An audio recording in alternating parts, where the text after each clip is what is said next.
2013년 3월 18일 저녁 7시 42분, 한 여교사가 이 골목길을 걸어 사라졌습니다. 그 이후 12년간 그녀는 단 한 번도 발견되지 않았습니다. 남겨진 건 차 한 대, 핸드백 하나, 그리고 미스터리한 메시지. 그 사람이 또 왔어. 그 사람은 누구였을까요? 그리고 김수진은 지금 어디에 있는 걸까요? 오늘 미스토리박스에서는 12년간 침묵 속에 묻혀있던 이 사건의 모든 것을 파헤칩니다. 2013년 3월 18일 월요일, 충청북도 제천시. 이른 봄의 아침은 여전히 쌀쌀했다. 그날도 다른 날과 다르지 않았다. 적어도 겉으로 보기엔 그랬다. 오전 8시 30분, 김수진은 평소처럼 출근했다. 흰색 패딩에 검은색 슬랙스, 그녀가 즐겨 입던 차림이었다. 학교 정문을 지나 현관으로 향하는 그녀의 걸음은 익숙했고 무엇보다 평범해 보였다. 수진쌤, 안녕하세요. 복도에서 마주친 동료 교사 이가현이 밝게 인사를 건넸다. 수진은 미소를 지으며 고개를 끄덕였지만 이가현은 그 순간 뭔가 이상함을 느꼈다. 평소보다 표정이 어두웠고 눈가엔 피로가 역력했다. 오늘 좀 피곤해 보이는데 괜찮아?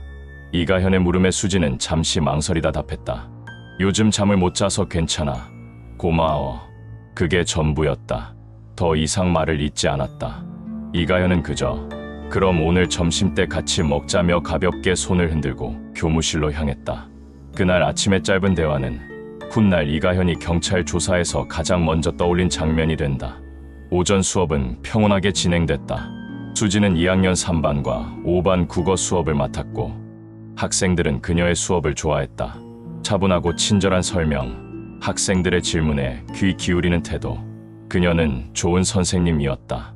그러나 그날 몇몇 학생들은 수진 선생님이 평소와 조금 달랐다고 기억한다. 선생님이 칠판에 글씨를 쓰다가 멈춘 적이 있었어요. 잠깐 멍하니 창밖을 보시더니 다시 수업을 이어가셨죠. 그때 표정이 뭔가 걱정하는 것 같았어요. 한 학생의 진술이다. 수진은 그 짧은 순간 무엇을 생각하고 있었을까? 오후 3시, 수업이 모두 끝났다. 수진은 교재를 정리하고 가방을 챙긴 뒤 행정실로 향했다. 행정실장 오명식과 잠깐 대화를 나누기 위해서였다. 서류 몇 장을 제출하고 다음 주 일정을 확인하는 짧은 업무였다. 이번 학기는 좀 여유롭게 지내고 싶어요. 수진이 무심코 던진 말이었다. 오명식은 고개를 끄덕이며 그럼 그렇게 하시죠라고 답했다. 그러나 그는 훗날 경찰에게 이렇게 진술했다. 그날 수진 선생님은 평소보다 말수가 적었습니다. 뭔가 마음에 짐이 있는 것처럼 보였어요. 하지만 제가 뭐라 묻기엔 분위기가 애매했습니다. 오명식은 그 대화를 마지막으로 수진을 본 사람 중 한 명이다. 오후 6시 40분, 퇴근 시각. 교무실은 하나 둘 불이 꺼지고 있었다. 수진은 책상 위를 깔끔하게 정돈했다. 다음날 수업 자료를 가지런히 쌓아두고 필통을 서랍에 넣었다. 그녀는 언제나 그랬다. 퇴근 전엔 반드시 책상을 정리했다. 먼저 갈게요. 동료 교사들에게 인사를 남기고 그녀는 교무실 문을 열고 나갔다. 복도 끝, 계단을 내려가는 그녀의 뒷모습이 교무실 유리문 너머로 보였다. 그것이 동료들이 김수진을 본 마지막 순간이었다. 저녁 7시 42분, 학교 인근 골목길에 설치된 CCTV. 흰색 패딩을 입은 여성 하나가 화면에 포착됐다. 김수진, 확정이다. 그녀는 평소와 같은 속도로 걸어가고 있었다. 검은 가방을 한쪽 어깨에 메고 고개를 약간 숙인 채. 주변에 의심스러운 인물은 없었다. 차량도, 미행자도, 아무것도. 영상은 18초 만에 끝난다. 그녀는 골목 끝에서 우회전하며 화면 밖으로 사라진다. 그리고 그 이후 끝내 그녀의 모습은 어디에서도 포착되지 않았다. 밤 10시 18분, 이가현의 휴대폰에 카카오톡 메시지 하나가 도착했다. 혹시 내일 얘기 좀 할 수 있을까? 발신자는 김수진. 이가현은 침대에 누워 휴대폰을 보다가 그 메시지를 읽었다. 잠깐 고민하다가 답장을 보냈다. 응, 괜찮아. 무슨 일 있어? 하지만 답은 오지 않았다. 1분, 5분, 10분. 이가현은 수진이 잠든 줄 알았다. 그래서 더 이상 메시지를 보내지 않았다. 그게 제가 한 마지막 대화였어요. 이가현은 훗날 경찰 조사실에서 그 말을 하며 울음을 터뜨렸다. 밤 10시 18분 이후 김수진의 휴대폰은 완전히 침묵했다. 통화 기록도, 문자 메시지도, 인터넷 접속 기록도 흔적 없이 끊겼다. 마치 세상에서 지워진 것처럼. 다음 날 오전 7시, 이가현은 수진의 빈자리를 발견했다. 교무실 창가 쪽, 늘 그녀가 앉던 자리. 책상 위엔 교재와 수업 자료가 정돈된 채 그대로 있었다. 컴퓨터 모니터는 꺼져 있었고 의자는 책상 아래로 밀려 있었다. 수진쌤 아직 안 왔어요? 다른 동료 교사에게 물었지만 아무도 그녀를 보지 못했다. 이가현은 휴대폰을 꺼내 수진에게 전화를 걸었다. 1번, 2번, 3번. 진호음만 울릴 뿐 끝내 전화는 받지 않았다.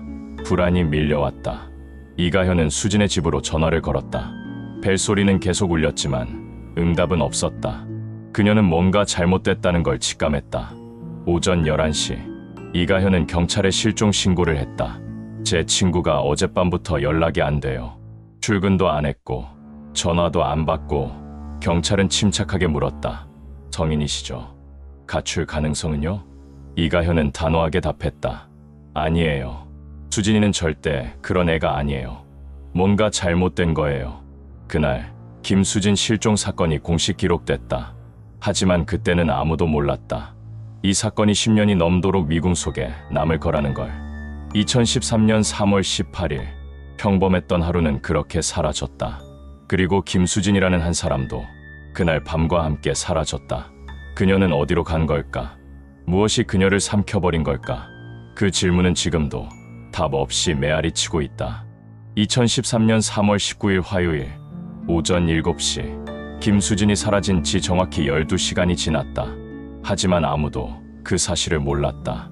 세상은 평범하게 돌아가고 있었고 제천의 아침은 여느 때와 다름없이 시작됐다. 교무실, 이가현은 수진의 빈자리를 바라봤다. 창가 쪽, 늘 그녀가 앉던 자리. 책상 위엔 교재와 수업 자료가 가지런히 쌓여 있었다. 빨간색 펜이 필통 옆에 놓여 있었고 포스트잇 몇 장이 모니터 테두리에 붙어 있었다. 3월 20일 시험 출제, 학부모 상담 일정 확인, 수진의 필체였다. 모든 게 평소와 같았다. 단 한 가지, 그녀만 없었다. 이가현은 불안했다. 어젯밤 10시 18분, 수진이 보낸 마지막 메시지가 머릿속을 맴돌았다. 혹시 내일 얘기 좀 할 수 있을까? 무슨 얘기를 하려던 걸까? 왜 그 이후론 답이 없는 걸까? 오전 7시 30분, 이가현은 수진에게 전화를 걸었다. 진호음이 울렸다. 1번, 2번, 3번, 10번. 하지만 끝내 받지 않았다. 문자를 보냈다. 수진아, 어디야? 연락 좀 해. 읽음 표시는 뜨지 않았다. 오전 8시, 첫 수업 시작 종이 울렸다. 수진의 수업이 예정돼 있었지만 그녀는 나타나지 않았다. 학생들은 웅성거리기 시작했다. 선생님 안 오시나? 오늘 무슨 일 있으신가? 교감 선생이 급히 대체 교사를 배치했다. 이가현은 더 이상 참을 수 없었다. 뭔가 잘못됐다. 분명히. 오전 9시 40분, 이가현은 수진의 집으로 전화를 걸었다. 그녀는 부모님과 함께 살지 않았다. 혼자 원룸에서 자취하고 있었다. 집 전화번호를 알고 있었지만 사실 수진의 집엔 전화기가 없었다. 그저 혹시나 하는 마음에 옛날 번호로 걸어봤지만 역시 응답은 없었다. 이가연은 동료 교사 2명과 함께 수진의 집으로 향했다. 학교에서 차로 15분 거리, 제천 시내의 한 원룸 건물 2층이었다. 오전 10시 20분, 도착. 현관 앞에 섰다. 이가현은 초인종을 눌렀다. 딩동. 아무 반응 없음. 다시 눌렀다. 딩동, 딩동. 침묵만 흘렀다. 문을 두드렸다. 수진아, 나 가현이야. 괜찮아? 아무 대답도 들리지 않았다. 이가현은 문고리를 잡아당겼다. 잠겨 있었다. 그녀는 건물 관리인을 찾아갔지만 관리인도 세입자 동의 없이는 문을 열 수 없다고 했다. 이가현은 그 순간 확신했다. 뭔가 심각하게 잘못됐다. 오전 11시, 제천경찰서. 이가현은 경찰서 민원실에 들어섰다. 손은 떨렸고 목소리도 떨렸다. 실종 신고하려고요. 담당 경찰관이 서류를 꺼내며 물었다. 실종자가 누구신가요? 제 친구요. 김수진, 29살이고 중학교 교사예요. 언제부터 연락이 안 되셨나요? 어젯밤 10시 18분 이후로요. 문자 보낸 게 마지막이고 그 뒤론 전화도 안 받고 출근도 안 했어요. 경찰관은 잠시 멈칫했다. 그리고 조심스럽게 말했다. 성인 실종은 보통 48시간 이후에 본격적으로 수사를 시작합니다. 혹시 개인 사정으로 잠깐 어디 가신 건 아닐까요? 이가현은 고개를 저었다. 단호하게. 아니에요. 수진이는 절대 그런 애가 아니에요. 수업도 빠진 적 없고 연락 없이 사라질 사람이 절대 아니에요. 뭔가 분명 잘못된 거예요. 이가현의 목소리엔 절박함이 묻어났다. 경찰관은 그녀의 눈빛을 보고 고개를 끄덕였다. 알겠습니다. 일단 예비 조사를 시작하겠습니다. 오전 11시 27분 확정. 김수진 실종 사건이 공식 기록됐다. 오후 2시. 경찰 2명이 수진의 집 앞에 도착했다. 관리인이 예비 열쇠로 문을 열었다. 문이 열리는 소리. 경찰은 조심스럽게 안으로 들어갔다. 실내는 조용했다. 그리고 정돈돼 있었다. 현관 신발장엔 운동화 2켤레와 구두 1켤레가 가지런히 놓여 있었다. 거실 테이블 위엔 커피잔 하나가 놓여 있었고 안엔 얼마 마시지 않은 커피가 식어 있었다. 부엌 싱크대는 깨끗했다. 설거지는 끝나 있었다. 침실. 침대는 정리돼 있었다. 이불은 개켜져 있었고 베개는 제자리에 있었다. 옷장 문은 닫혀 있었다. 경찰은 옷장을 열어봤다. 옷들이 빼곡히 걸려 있었다. 겨울 코트, 가디건, 블라우스. 특별히 사라진 흔적은 없었다. 화장대 위, 화장품들이 가지런히 놓여 있었다. 립스틱, 파운데이션, 향수병. 거울 앞엔 작은 액자 하나가 있었다. 사진 속엔 수진과 이가현이 웃고 있었다. 작년 여름 여행 갔을 때 찍은 사진이었다. 세면대, 칫솔이 꽂혀 있었다. 칫솔모가 약간 젖어 있었다. 아침에 쓴 듯했다. 수건도 걸려 있었고 비누도 제자리에 있었다. 경찰은 고개를 갸웃했다. 모든 게 평범했다. 아니, 너무 평범했다. 집을 나서긴 했지만 돌아올 계획이었던 흔적이 역력했다. 급하게 도망친 흔적도 누군가와 다툰 흔적도 아무것도 없었다. 단 하나, 휴대폰 충전기가 침대 옆 콘센트에 꽂혀 있었다. 하지만 휴대폰은 없었다. 그녀는 분명 휴대폰을 들고 나갔다. 경찰은 집을 나서며 이렇게 기록했다. 실내 상태 양호, 범죄 혹은 강제 연행 흔적 없음, 자발적 외출로 추정. 하지만 그 추정은 곧 뒤집힌다. 저녁 8시, 제천경찰서 조사실. 한 남자가 앉아 있었다. 박도윤, 33세. 김수진의 전 약혼자. 경찰은 그에게 물었다.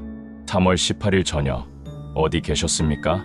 박도윤은 침착하게 답했다. 서울에 있었습니다. 회사에서 야근했고 밤 10시쯤 퇴근했어요. 증명할 수 있습니까? 박도윤은 신용카드 사용 내역을 꺼냈다. 오후 7시 32분 서울 강남구 한 편의점에서 결제한 기록이 있었다. 오후 9시 48분 서울 서초구 주유소에서 기름을 넣은 기록도 있었다. 보시다시피 저는 서울에 있었습니다. 하지만 경찰은 또 다른 정보를 입수하고 있었다. 제천 시내의 한 카페 주인이 제보한 내용이었다. 3월 18일 저녁 8시쯤 박도윤으로 추정되는 남자를 봤다 추정. 경찰은 박도윤에게 물었다.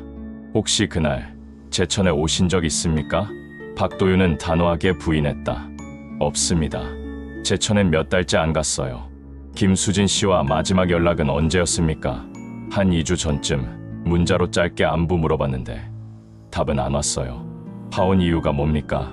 박도윤은 잠시 침묵했다. 그리고 낮은 목소리로 말했다. 그건 개인적인 문제였습니다.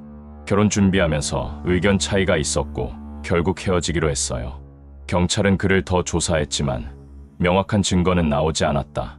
통신 기록상 그의 휴대폰은 서울을 가리키고 있었다. 하지만 위치 추적의 사각지대가 존재할 가능성은 남아 있었다. 박도윤은 밤 10시에 경찰서를 나섰다. 그의 표정은 담담했다. 하지만 그의 뒷모습을 바라보던 형사 하나가 중얼거렸다. 뭔가 이상해. 너무 침착해. 48시간이 지났다. 2013년 3월 20일 목요일 오전 11시 본격적인 수색이 시작됐다. 학교 주변, 수진의 집 근처, 그녀가 자주 다니던 카페, 산책로, 공원, 경찰과 소방관, 자원봉사자들이 투입됐다. 수색견도 동원됐다. 하지만 끝내 그녀의 흔적은 나타나지 않았다. 이가현은 수색에 함께했다. 그녀는 수진의 사진을 들고 동네 곳곳을 돌아다니며 물었다. 이 사람 보셨어요? 혹시 18일 저녁에? 대부분은 고개를 저었다. 모르겠는데요. 못 본 것 같은데. 저녁이 됐다. 해가 졌다. 수색은 중단됐다. 그리고 그날 밤 이가현은 혼자 수진의 집 앞에 섰다. 2층 창문엔 불이 꺼져 있었다. 수진아, 넌 대체 어디 있는 거야? 그녀의 목소리는 어둠 속으로 흩어졌다. 답은 들리지 않았다. 김수진은 사라진 채였다. 완전히 흔적 없이. 그리고 이 침묵은 훨씬 더 길어질 것이었다. 2013년 3월 21일 목요일 오전 9시 40분 김수진이 사라진 지 72시간째. 수색은 계속됐지만 그녀의 행방은 여전히 오리무중이었다. 경찰은 학교 주변, 주거지 인근, 그녀가 자주 다니던 동선을 집중적으로 뒤졌다. 하지만 아무것도 발견하지 못했다. 그런데 그날 오전 모든 걸 뒤바꿀 제보가 들어왔다. 제천 외곽농수로 근처에 차 한 대가 며칠째 세워져 있는데 이상해요. 제보자는 인근 농가에서 일하는 60대 남성이었다. 그는 며칠 전부터 그 차가 신경 쓰였지만 누군가 잠깐 주차해둔 거라 생각했다. 하지만 실종 뉴스를 보고 혹시나 하는 마음에 신고했다. 오전 10시 15분 경찰이 현장에 도착했다. 제천 외곽 인적 드문 농수로 옆 비포장도로 그곳에 흰색 소형 승용차 한 대가 세워져 있었다. 차량 번호를 확인하는 순간 경찰의 표정이 굳었다. 김수진의 차량이었다. 확정. 차는 도로 한쪽에 비스듬히 세워져 있었다. 엔진은 꺼져 있었고 시동키도 뽑혀 있었다. 경찰은 조심스럽게 차량 주변을 살폈다. 타이어 자국을 확인했다. 급정거나 사고의 흔적은 없었다. 차는 천천히 의도적으로 이곳에 세워진 것처럼 보였다. 운전석 창문 반쯤 열려 있었다. 약 10cm 정도. 왜 열려 있었을까? 환기를 위해서? 아니면 누군가 급하게 내리면서? 경찰은 장갑을 끼고 운전석 문을 열었다. 삐, 문이 열리는 소리. 그리고 그 안을 들여다본 순간 경찰은 숨을 멈췄다. 조수석의 핸드백이 그대로 놓여 있었다. 검은색 가죽 핸드백. 김수진이 사건 당일 메고 나갔던 바로 그 가방이었다. 경찰은 가방을 열었다. 안에는 지갑, 신분증, 신용카드, 립스틱, 손거울, 티슈. 평범한 여성의 핸드백 속 물건들이었다. 지갑 안엔 현금 87,000원이 그대로 들어있었다. 하지만 휴대폰은 없었다. 확정. 경찰은 차량 내부를 세밀히 조사했다. 운전석, 핸들, 시트, 대시보드 모두 정돈된 상태였다. 조수석 발판, 그곳에서 진흙 자국이 발견됐다. 신발 밑창 자국처럼 보였다. 경찰은 사진을 찍고 샘플을 채취했다. 뒷좌석, 아무것도 없었다. 깨끗했다. 트렁크를 열었다. 비상 삼각대, 점퍼 케이블, 우산 한 개. 평범한 차량 트렁크였다. 이상한 점은 없었다. 그런데 한 가지. 경찰은 뭔가 이상함을 느꼈다. 왜 핸드백은 남기고 휴대폰만 가져갔을까? 지갑도, 현금도, 신분증도 모두 차에 두고 간 사람. 하지만 휴대폰만은 가져간 사람. 그게 합리적일까? 아니면 누군가 의도적으로 휴대폰만 가져간 걸까? 오후 2시 국립과학수사연구원 감식반이 투입됐다. 차량 전체에서 지문을 채취했다. 핸들, 도어 손잡이, 기어 레버, 룸미러. 수십 곳에서 지문이 검출됐다. 대부분은 김수진의 것이었다. 당연했다. 그녀의 차였으니까. 하지만 조수석 문 손잡이 안쪽에서 미확인 지문 하나가 검출됐다. 추정. 경찰은 즉시 지문 데이터베이스를 검색했다. 범죄 기록이 있는 사람의 지문이라면 신원이 밝혀질 것이었다. 하지만 결과는 매칭 없음이었다.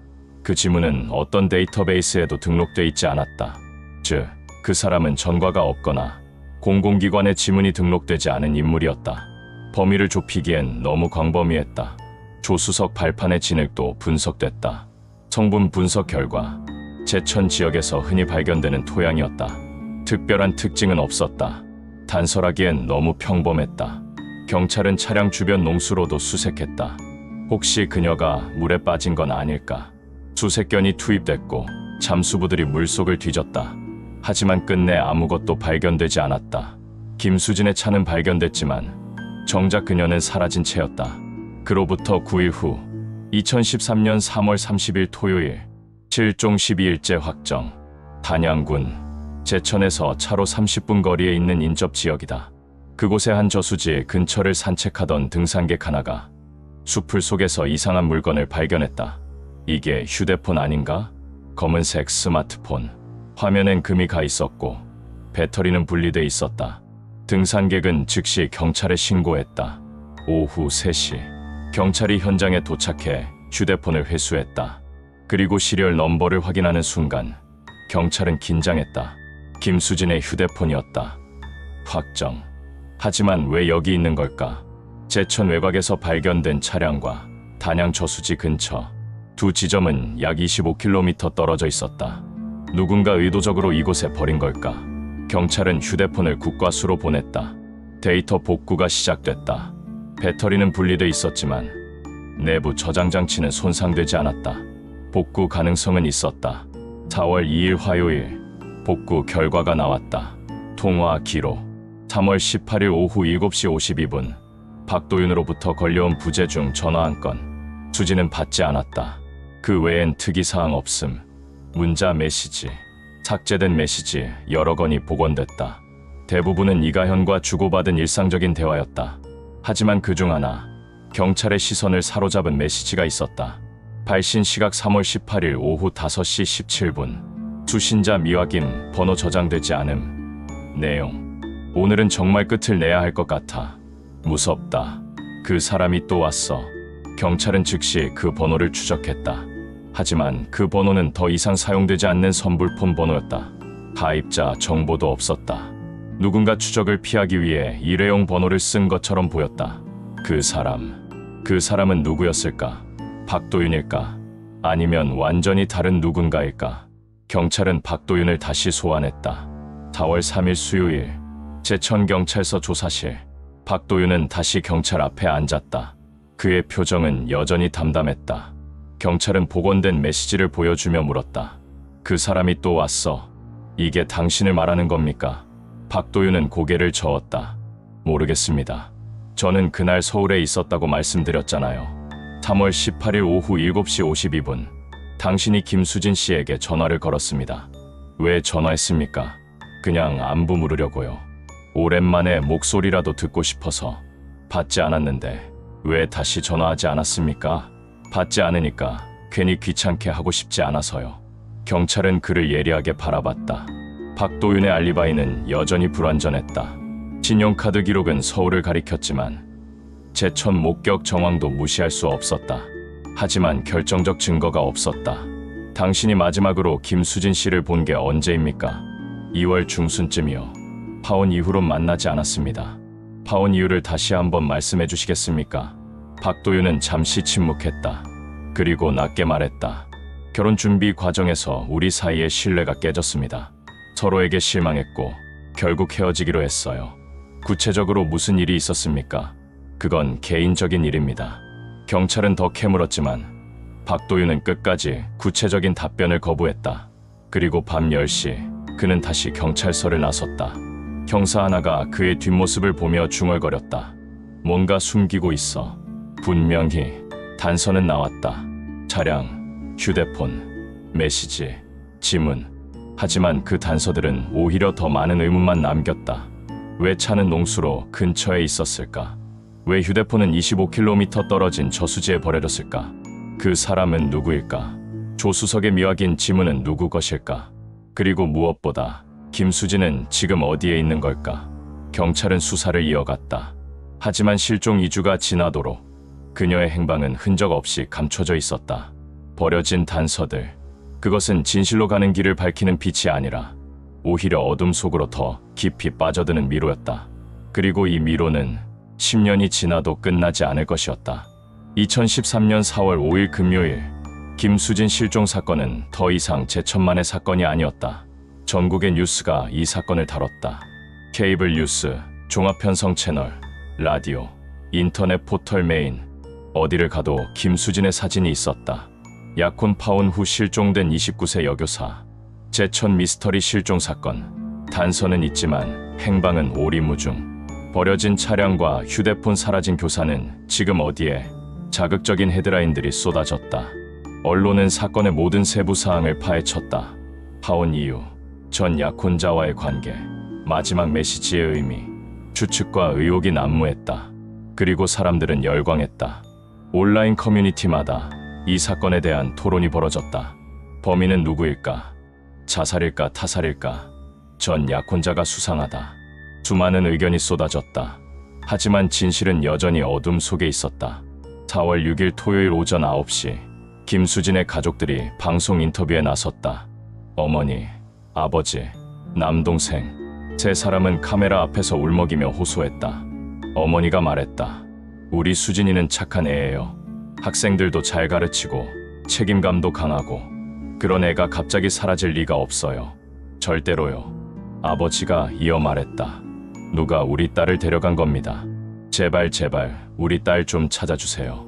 살아만 있다면 어디든 좋으니까. 남동생은 말을 잇지 못했다. 그저 고개를 숙이고 눈물만 흘렸다. 방송은 전국에 송출됐다. 시청자들은 가슴 아파했다. 제보 전화가 빗발쳤다. 혹시 이 사람 봤어요? 여기서 비슷한 사람 봤는데요. 하지만 대부분은 오인이었다. 김수진은 여전히 사라진 채였다. 그날 오후 대대적인 수색 작업이 시작됐다. 경찰, 소방, 산악구조대, 자원봉사자 총 200여 명이 투입됐다. 제천 외곽, 농수로 주변, 단양 저수지 인근 그녀의 차와 휴대폰이 발견된 지점을 중심으로 반경 10km를 샅샅이 뒤졌다. 수색견 4마리가 투입됐다. 그들은 김수진의 옷에서 채취한 냄새를 맡고 들판을 누볐다.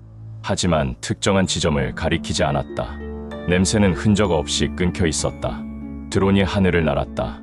열화상 카메라가 지면을 스캔했다.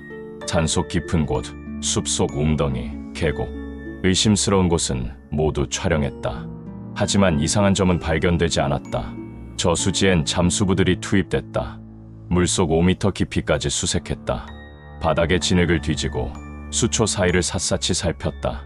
하지만 아무것도 없었다. 지신도, 옷도, 가방도, 아무것도. 산악구조대는 인근 야산을 수색했다. 가파른 절벽, 동굴, 산길.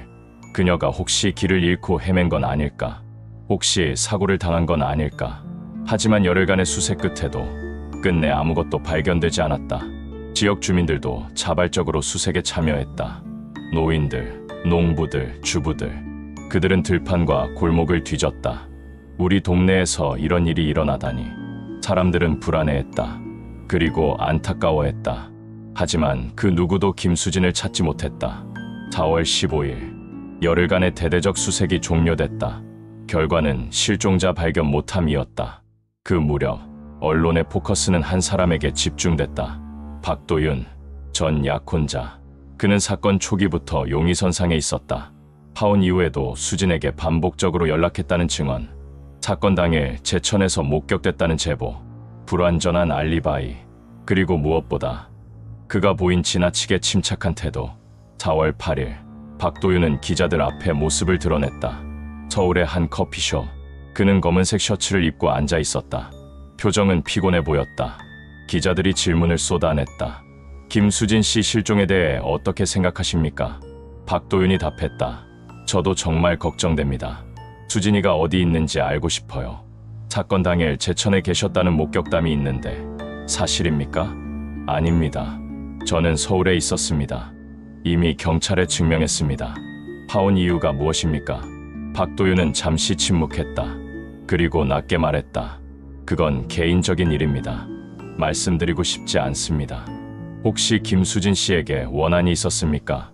없습니다. 헤어진 건 서로 합의한 일이에요. 그리고 그는 눈물을 흘렸다. 카메라 앞에서 천천히, 조용히, 제발 수진이 좀 찾아주세요. 제발요. 그 모습은 방송을 탔다. 사람들의 반응은 엇갈렸다. 진심으로 걱정하는 것 같은데 연기 아냐. 너무 어색해. 눈물까지 흘리는데 진짜 범인이면 대단한 거지. 아니야. 오히려 의심스러워. 왜 파혼 이유를 안 밝혀? 온라인 커뮤니티는 그를 해부했다. 그의 과거, 직장, 인간관계, 모든 게 파헤쳐졌다. 네티즌 탐정들이 나섰다. 이 사람 페이스북 왔어. 뭔가 이상해. 3월 18일 서울에 있었다는데 증거가 빈약해. 의혹은 눈덩이처럼 불어났다. 하지만 경찰은 그를 체포하지 못했다. 결정적 증거가 없었다. 의심만으론 범죄를 입증할 수 없었다. 통신 기록, 신용카드 내역, 지문, 모든 게 불완전했다. 회색지대에 머물러 있었다. 박도윤은 여전히 자유의 몸이었다. 4월 20일, 실종 33일째, 경찰 내부에서 목소리가 나오기 시작했다. 이제 그만 접어야 하는 거 아니냐. 한 달 넘게 수색했는데 아무것도 안 나와. 더 이상 추가 단서도 없고 예산도 한계가 있어. 수사팀은 지쳐 있었다. 매일 같은 장소를 뒤지고 같은 사람들을 조사하고 같은 질문을 반복했다. 하지만 진전은 없었다. 사건은 미궁 속으로 빠져들고 있었다. 4월 25일, 경찰은 공식 입장을 발표했다. 현재까지 김수진 씨의 행방을 찾는데 실질적 진전이 없습니다. 수사는 계속되지만 대규모 수색 작업은 일단 중단합니다. 추가 제보나 단서가 나오면 언제든 재개할 것입니다. 사실상 수사 축소였다. 사건은 미제 사건 목록에 올라갈 위기에 놓였다. 김수진의 가족들은 절망했다. 어머니는 경찰서 앞에서 무릎을 꿇고 호소했다. 제발 우리 딸 좀 찾아주세요. 제발요. 포기하지 말아주세요. 하지만 경찰은 돌아섰다. 그들도 어쩔 수 없었다. 단서가 없는데 뭘 어떻게 찾아야 할까? 언론도 서서히 관심을 거뒀다. 새로운 사건들이 터졌다. 더 자극적인 뉴스들이 나왔다. 김수진 실종 사건은 점점 잊혀져 갔다. 그런데 그때 한 제보가 들어왔다. 5월 2일, 실종 45일째, 한 트럭 운전사가 경찰서를 찾아왔다. 50대 남성이었다. 제가 뭔가 본 것 같아서요. 경찰이 물었다. 무엇을 보셨습니까? 3월 18일 밤이었어요. 제가 제천 외곽 도로를 지나가는데 흰색 SUV 한 대가 제 트럭을 추월해 갔어요. 그때 시각이 밤 8시쯤이었던 것 같아요. 경찰은 긴장했다. 차량 번호는 기억하십니까? 아니요, 그건 못 봤어요. 너무 빨리 지나갔거든요. 운전자는 누구였습니까? 그건 확실하진 않은데 여자 같았어요. 그런데 조수석에도 누가 있었던 것 같고 확실합니까? 아니요, 확실하진 않아요. 어두웠고 순간이었으니까요. 근데 뉴스 보고 나서 혹시 그게 그 선생님 아니었을까 싶어서요. 경찰은 추가 질문을 했지만 그는 더 이상 기억하는 게 없었다. 차종, 색상, 대략적인 시각, 그게 전부였다. 흰색 SUV, 추정. 하지만 차량 번호도 구체적 특징도 없었다. 경찰은 CCTV를 다시 뒤졌다. 하지만 그 시각, 그 도로를 지나간 흰색 SUV는 수십 대였다. 특정할 수 없었다. 제보는 그렇게 희미하게 사라졌다. 또 하나의 버려진 단서가 됐다. 5월이 지나갔다. 6월이 왔다. 여름이 왔다. 김수진 실종 사건은 서서히 사람들의 기억에서 지워졌다. 언론은 더 이상 다루지 않았다. 경찰도 다른 사건들에 집중했다. 제천의 거리는 다시 평온해졌다. 하지만 그녀의 가족들은 포기하지 않았다.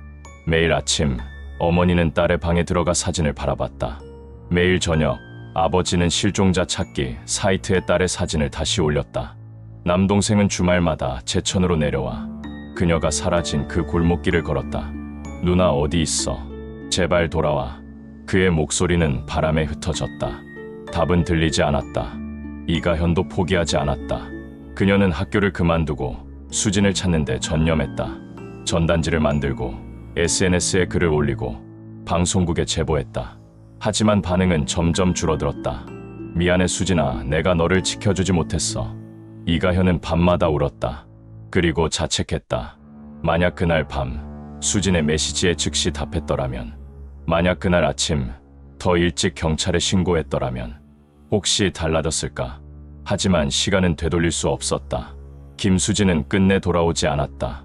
2013년 여름이 지나고 가을이 왔다. 그리고 겨울이 왔다. 사건은 미제로 남았다.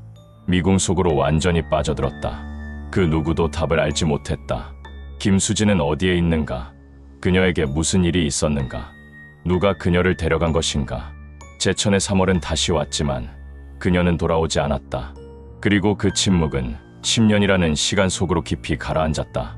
2023년 3월 18일 토요일, 정확히 10년이 지났다. 김수진이 사라진 그날로부터 제천의 봄은 여전히 쌀쌀했다. 그리고 그날도 한 가족은 변함없이 그 골목길을 찾았다. 김수진의 부모와 남동생, 세 사람은 그녀가 마지막으로 목격된 CCTV 앞에 꽃다발을 놓았다.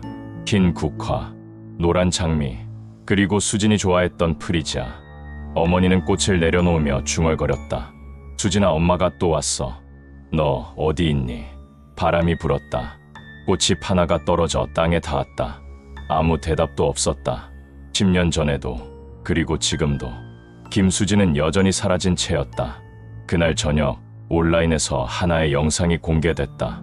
유튜브 채널 미해결 사건 추적단, 구독자 120만 명을 보유한 탐사 저널리즘 채널이었다. 이들은 몇 달간 김수진 사건을 재조명하는 작업을 해왔다. 그리고 사건 10주기를 맞아 특집 영상을 제작했다. 영상 제목 2013년 제천 실종 사건, 10년 만에 공개되는 새로운 증거. 업로드 시각 오후 8시. 조회수는 순식간에 치솟았다.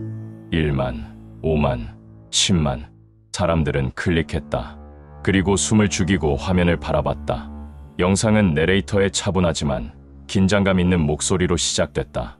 2013년 3월 18일, 한 여교사가 실종됐습니다. 그녀의 이름은 김수진, 29세. 그날 이후 10년간 그녀는 흔적 없이 사라진 채입니다. 오늘 저희는 그동안 공개되지 않았던 결정적 증거 하나를 공개합니다. 화면이 바뀌었다. 흐릿한 CCTV 영상 하나가 재생됐다. 2013년 3월 18일 오후 8시 01분, 장소 제천 교외도로. 시내에서 벗어나 외곽으로 향하는 2차선 국도. 화면은 고정된 CCTV 각도. 도로 한쪽에서 차량 한 대가 다가왔다. 헤드라이트가 어둠을 가르며 화면에 들어왔다. 흰색 SUV. 추정. 차량은 일정한 속도로 카메라 앞을 지나갔다. 약 3초간의 짧은 장면. 하지만 그 3초가 모든 걸 바꿨다. 영상이 일시정지됐다. 화면이 확대됐다.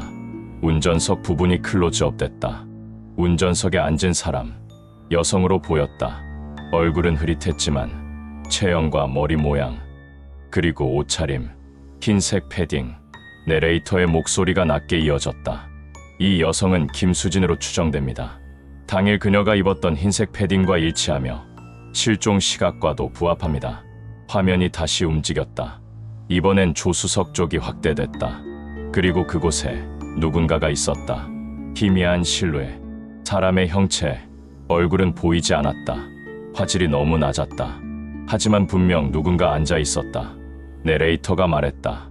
조수석에 탑승한 인물은 신원 미상입니다. 하지만 한 가지 확실한 건 김수진은 혼자가 아니었다는 것입니다. 영상은 계속됐다. SUV는 화면을 벗어났다. 어둠 속으로 사라졌다. 그리고 그 이후 그 차량은 어디에서도 발견되지 않았다. 영상이 끝났다. 댓글창이 폭발했다. 이게 진짜야. 10년 만에 이런 증거가? 조수석에 누가 있었다고? 범인 아니야? 왜 이 영상이 10년 동안 공개 안 됐어? 경찰은 뭐 했어? 이걸 못 찾았다고? 김수진 씨, 그날 밤 무슨 일이 있었던 거야? 조회수는 계속 올라갔다. 50만, 100만. 영상은 포털 사이트 메인에 올랐다. 언론이 다시 움직이기 시작했다. 10년 만에 김수진 실종 사건이 다시 수면 위로 떠올랐다. 다음 날 오전, 각 방송사는 이 영상을 보도했다. 기자들은 당시 수사를 담당했던 경찰을 찾아갔다. 왜 이 CCTV가 당시 공개되지 않았습니까? 퇴직한 전 형사가 답했다. 당시에도 그 영상을 확인했습니다. 하지만 화질이 너무 낮아서 신원 특정이 불가능했어요. 그래서 결정적 증거로 보기 어렵다고 판단했습니다. 하지만 지금 다시 보니 새로운 단서가 될 수 있지 않습니까? 그럴 수 있죠.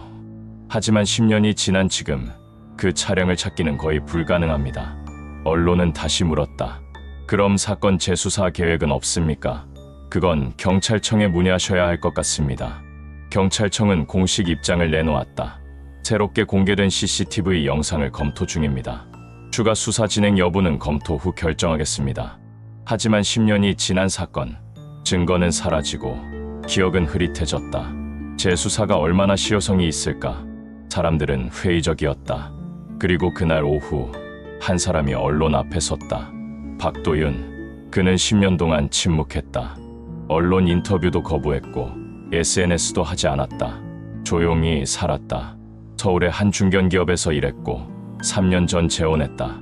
하지만 이번 영상 공개 이후 그는 다시 의심의 중심에 섰다. 온라인 커뮤니티는 그를 다시 조명했다. 박도윤 지금 뭐해? 재혼까지 했다며? 양심도 없나? 그 영상 속 조수석 사람이 박도윤 아닐까? 댓글은 점점 과격해졌다. 그의 회사 정보가 유출됐고 집 주소까지 퍼졌다. 가족들에게 협박 전화가 걸려왔다. 박도윤은 결국 기자회견을 열었다. 3월 20일 오후 3시 서울의 한 기자회견장. 그는 마이크 앞에 앉았다. 10년이 지난 그의 얼굴은 많이 달라져 있었다. 머리엔 흰머리가 섞였고 주름이 깊어졌다. 기자가 물었다. 새롭게 공개된 CCTV 영상을 보셨습니까? 박도윤이 답했다. 네, 봤습니다. 그 흰색 SUV가 당신의 차량입니까? 아닙니다. 저는 그런 차량을 소유한 적이 없습니다. 조수석의 인물이 당신일 가능성은요? 아닙니다. 저는 그날 서울에 있었습니다. 10년 전에도 증명했습니다. 하지만 여전히 의심하는 사람들이 많습니다. 박도윤은 잠시 침묵했다. 그리고 천천히 말했다. 저는 지난 10년간 괴로웠습니다. 사랑했던 사람이 사라졌는데 저는 아무것도 할 수 없었어요. 그리고 사람들은 저를 범인 취급했죠. 증거도 없이. 그의 목소리가 떨렸다. 저도 수진이를 찾고 싶습니다. 진심으로. 그녀에게 무슨 일이 있었는지 알고 싶어요. 하지만 저는 몰라요. 정말 몰라요. 그는 고개를 숙였다. 기자들의 카메라 셔터 소리만 요란했다. 기자회견은 그렇게 끝났다. 하지만 의심은 가시지 않았다. 사람들은 여전히 그를 의심했다. 그가 무언가를 숨기고 있다. 하지만 증거는 없었다. 10년 전에도, 그리고 지금도. 3월 말, 제천, 그 골목길 앞, 이가현이 서 있었다. 그녀는 더 이상 교사가 아니었다. 사건 이후 학교를 그만뒀고 지금은 작은 서점을 운영하고 있었다. 하지만 그녀는 한 번도 수진을 잊은 적이 없었다. 수진아, 10년이야. 10년. 그녀는 꽃다발을 내려놓았다. 수진이 좋아했던 프리지아. 너 꼭 돌아올 거라고 믿었는데 이렇게 오래 걸릴 줄 몰랐어. 바람이 불었다.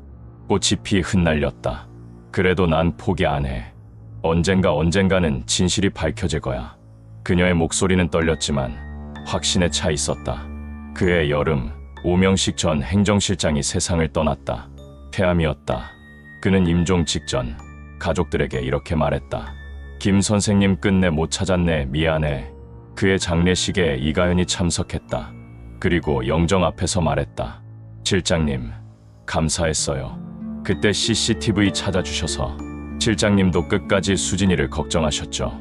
오명식은 그렇게 떠났다. 진실을 알지 못한 채. 2023년 겨울, 사건은 여전히 미제로 남아있다. 새로운 CCTV가 공개됐지만 수사는 재개되지 않았다. 경찰은 실질적 단서 부족을 이유로 들었다. 흰색 SUV는 찾을 수 없었고 조수석의 인물도 특정할 수 없었다. 김수진은 여전히 사라진 채다. 그녀의 부모는 여전히 매년 3월 18일이 되면 그 골목길을 찾는다. 꽃을 놓고 딸의 이름을 부른다. 대답은 없지만 그들은 멈추지 않는다. 이가현은 여전히 서점을 운영하며 산다. 서점 한쪽 벽엔 수진의 사진이 걸려 있다.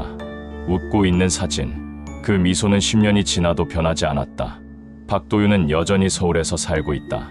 재혼한 아내와 아이 하나를 키우며 평범하게 살아간다. 하지만 매년 3월이 되면 그는 잠을 이루지 못한다고 한다. 10년이 지나도 그날의 기억은 그를 놓아주지 않는다. 그렇다면 진실은 무엇인가? 김수진은 정말 그 흰색 SUV에 탑승했던 걸까? 조수석의 인물은 누구였을까? 그녀는 자발적으로 차에 탔을까? 아니면 강제로 끌려간 걸까? 그녀는 지금 어디에 있을까? 살아있을까? 아니면 수많은 질문들. 하지만 답은 여전히 침묵 속에 묻혀있다. 2025년 가을.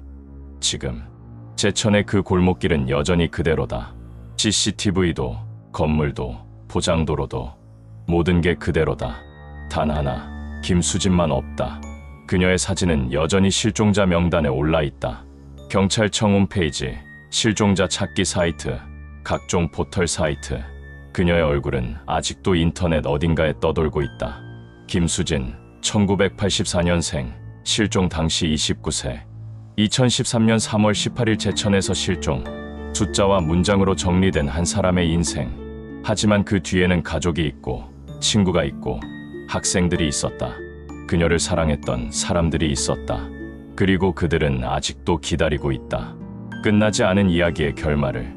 제천의 3월은 여전히 차갑다. 그리고 그날의 진실은 누군가의 침묵 속에 여전히 묻혀있다. 언젠가 그 침묵이 깨질 날이 올까? 언젠가 김수진이 돌아올 날이 올까? 아무도 모른다. 단 하나 확실한 건 이 이야기는 끝나지 않았다는 것. 그리고 진실은 어딘가에 분명 존재한다는 것. 사라진 건 사람이지 진실이 아니다. 김수진. 2013년 3월 18일 그녀는 사라졌습니다. 그리고 12년이 지난 지금도 그녀는 돌아오지 않았습니다. 대한민국에서는 매년 약 3만 명이 실종됩니다. 그중 상당수는 영영 발견되지 않습니다. 김수진처럼 저희는 이런 사건들을 기억하고 기록하고 질문하기 위해 존재합니다. 혹시 이 영상이 의미 있었다면 구독 버튼을 눌러 함께 해주세요. 그리고 댓글로 여러분의 생각을 들려주세요. 이 사건의 진실은 무엇일까요? 조수석의 인물은 누구였을까요? 여러분의 추리와 의견이 궁금합니다. 다음 주에는 또 다른 미제 사건으로 찾아뵙겠습니다. 알림 설정을 켜두시면 절대 놓치지 않으실 겁니다. 진실은 사라지지 않습니다. 단지 찾아지지 않았을 뿐. 미스토리박스는 계속 질문하겠습니다. 시청해주셔서 감사합니다. 본 채널의 모든 콘텐츠는 엔터테인먼트 목적으로 제작되었습니다. 일부 실제 사건에서 영감을 얻은 창작 콘텐츠이며 등장하는 인물, 장소, 사건은 모두 허구로 특정 단체, 종교, 인물과는 무관합니다.